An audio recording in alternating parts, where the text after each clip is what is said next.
Un lanceur d'alerte peut être utile pour mettre le doigt sur des pratiques qui ne sont pas encore illégales mais qui le devraient parce qu'elles portent un préjudice grave à l'intérêt général ou sont tout simplement dangereuses pour les hommes ou l'environnement. C'est pourquoi nous souhaitons la Maison des lanceurs d'alerte mais également 50 organisations qui vont signer une lettre ouverte au président. Pouvoir dans l'entreprise négocier la mise en place de ce dispositif pour qu'il soit efficace. Particulièrement sur le champ d'application, c'est-à-dire les secteurs qui sont couverts, sur les conditions dans lesquelles le lanceur d'alerte peut effectivement être protégé. De pouvoir communiquer aux salariés quelles sont leurs protections, qu'est-ce qu'ils risquent, comment ils sont protégés, comment les syndicats peuvent les accompagner, les aider, les conseiller. Nous demandons une transposition rapide, efficace et forte de cette directive afin de pallier et d'accroître la protection des lanceurs d'alerte.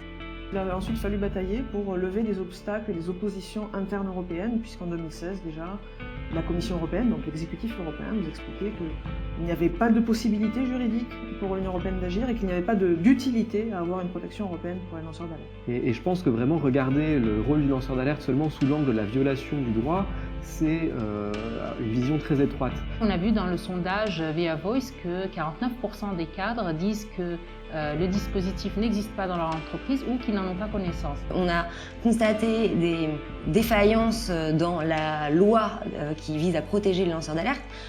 Cette loi, la loi Sapin 2, était quand même une grande avancée dans la protection des lanceurs d'alerte, mais elle comporte toujours des insuffisances. Il va falloir pouvoir maintenant parler librement dans l'entreprise, chose qui n'est pas du tout acquise en France, je trouve.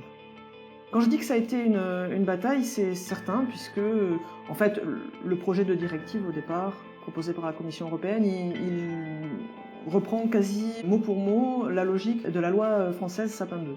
Et face à ça, la directive lanceur d'alerte, pour tous les lanceurs d'alerte qui répondent à la définition et aux conditions, bénéficieront d'une irresponsabilité pénale. Donc a priori, leurs difficultés judiciaires seront largement atténuées. En tout cas, ça minimisera l'impact négatif que pouvait avoir la directive secret des affaires. Ce qu'il faut souligner, c'est le caractère exemplaire du travail conjoint entre les ONG, le monde syndical, les représentants des salariés et les responsables politiques au Parlement européen qui ont maintenu cette pression, qui ont obtenu un projet de directive qui a été débattu, qui a été assez substantiellement amélioré par le Parlement dans le sens souhaité par les ONG et les syndicats.